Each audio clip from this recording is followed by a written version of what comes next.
Smile Electronic ကနေပြန်လည်ကြိုဆိုလိုက်ပါတယ်ကျွန်တော်ဒီနေ့ရေကတက်တာလေးနှလုံးနဲ့မိတ်ဆက်ပေးမှာဖြစ်ပါတယ်ခင်ဗျ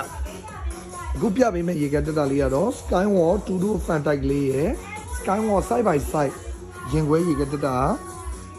water dispenser ပါတဲ့ရေကတက်တာလေးကိုနှစ်ခုကိုကျွန်တော်ပြောပြပေးမှာဖြစ်ပါတယ်အခုပထမဆုံးပြောပြပေးမှာတော့ Skywall 2 ကနေ Trash 2 fan type ပေါ့နော် leader အခဲအေးကန်158လီတာအခဲကန်62လီတာနဲ့လာပြီးတော့လီတာ200ကျော်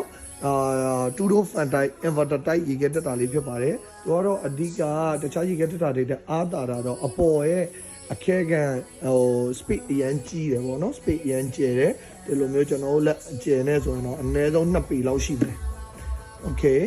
ဒီကတော့အောက်ကအေးကန်လေးဖြစ်ပါတယ်အောက်အေးကန်လေးရဲ့ temperature thermostat control ကလည်း digital display လို့ပုံစံမျိုးလေးနဲ့လာတာဖြစ်ပါတယ်ဒီလိုအပေါ်ကတော့ manual လှည့်နေတာပေါ့နော်အောက်ကတော့ digital display လို့ပုံစံမျိုးနဲ့လာမယ်အနံဆိုးစုပ်ပေးတဲ့စနစ်ပါမယ်ပိုးတက်ပေးတဲ့စနစ်တွေပါမယ်ဒါလေးကတော့ရေခဲတို့မတက်စေတဲ့2 fan type ကလေးဖြစ်ပါတယ်နော်တော့ဒါကတော့ international brand ဖြစ်တဲ့ Skywall brand ပေါ့နော်2 fan type လေးပါသူကဒီမှာအပေါ်လဲ tempered glass အောက်လဲ tempered glass ပါပါတယ်ဒါကတော့ Hindi ပုံမှာပုံကိုလည်းအကျယ်အနေနဲ့ပဲလာထားပါတယ်ခင်ဗျသူ့ရဲ့ color လေးကတော့ကျွန်တော်တို့ဒီလို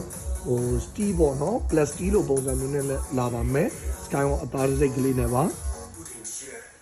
သူ့ရဲ့ဒါအတန်ဆူညံမှုနှုံးနေရအစာပြထားပြီးတော့ A+ အဆင့်မှာရှိပါတယ်သူ့ရဲ့ model number လေးကတော့ SRD 265WTAP CD လေးဖြစ်ပါမယ်ခင်ဗျဒါတော့သူ့ရဲ့ဒီဘက်ဘေးဘက်ဘော်လေးပေါ့နော် rubber ပြုတ်သားလေးဖြစ်ပါမယ်နော်အဲကြီးမတက်စီရော rubber ပြုတ်သားလေးဖြစ်ပါမယ်အခုနောက်တစ်မျိုးကတော့ color 2 design ခွဲရင်ခွဲ2တို့ပေါ့နော်ဒါလေးကတော့budget တနဲ့ကောင်းသုံးကျင်တဲ့ရင်ခွဲပေါ့နော်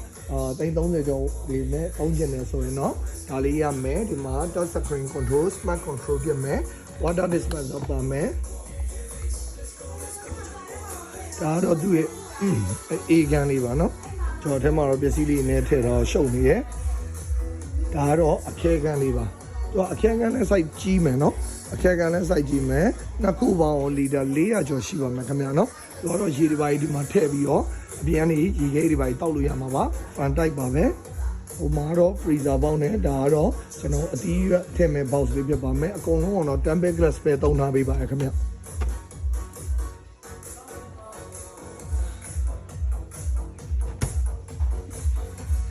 ဒါတော့သူ့ရဲ့ model number ပါ SPF 450WPT CD လေးဖြစ်ပါမယ်ဒါတွေက international ပြန်ပြီး